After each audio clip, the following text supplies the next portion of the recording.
After the death of George Floyd, the Adventist Church said that this was an action of hate, and we need to speak against hatred, victims of hatred and racism. It was the hateful violence that led to the death of Floyd, racism that powers hatred. Adventist church leaders have claimed repeatedly that his death was a result of racism and hate, and this got all sorts of play throughout Adventist media. However, the problem is that there is no evidence at all that this is true. There is no public evidence that Floyd's death was due to race. Some may emerge during the investigation and trial of the 4 arresting officers involved, but none thus far. There's no evidence any one of them used racial slurs during the arrest. Indeed, one of the officers is black, another Asian. There's no evidence of disparate treatment of similarly situated white suspects. There's no evidence that the arresting officers have a record of racial animus in policing or behavior.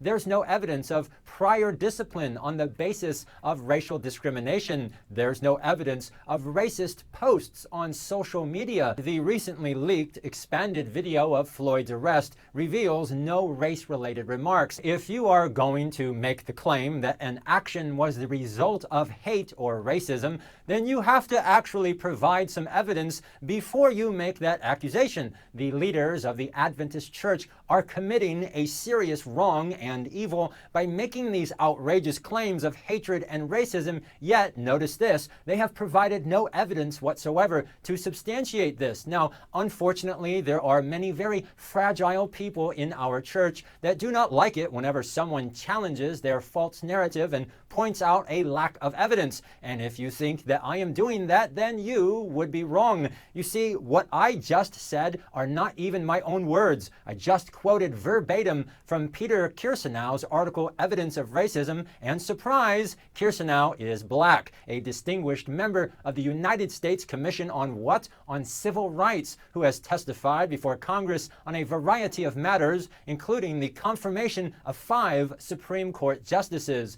There are plenty of videos of him online. If you watch this one right here, Is America Racist? All you have to do is listen to 5 to 10 minutes and you will realize that, unfortunately, his statements are more balanced and based in objective facts than all of the outrageous, emotional, fear-mongering claims of the leadership of the Adventist Church. This is, of course, very sad. This one man has single-handedly put the leadership of our church to an open shame. The serious problem with the Adventist Church leadership is that if they want to define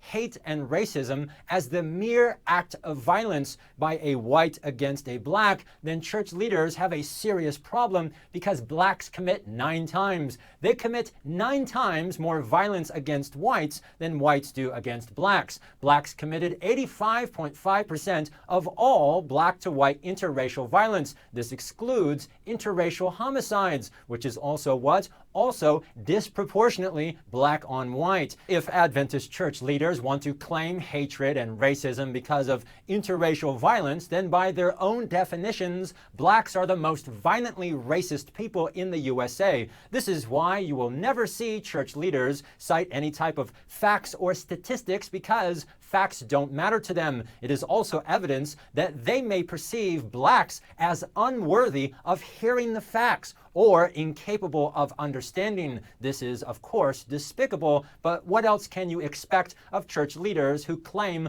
that murdering a little child is a sacred religious right that must be protected? A cop was 18.5 times more likely to be killed by a black male than an unarmed black male was likely to be killed by a cop. Who posted this? Oh, look, again, also Kirsanow. The Bible says, "Let not many of you become teachers, knowing that we shall receive a what? We shall receive a stricter judgment. Of all the people on planet Earth, those who are held to the highest responsibility and standard, those to whom will receive the most severe judgment, are leaders of the Seventh-day Adventist Church. They have a very solemn and sacred duty to be honest and truthful, and God will hold them responsible for the toxic and poisonous influence of their false accusations. So please join me in praying that God will remove these false false prophets from his church and give us leaders who will actually tell the truth.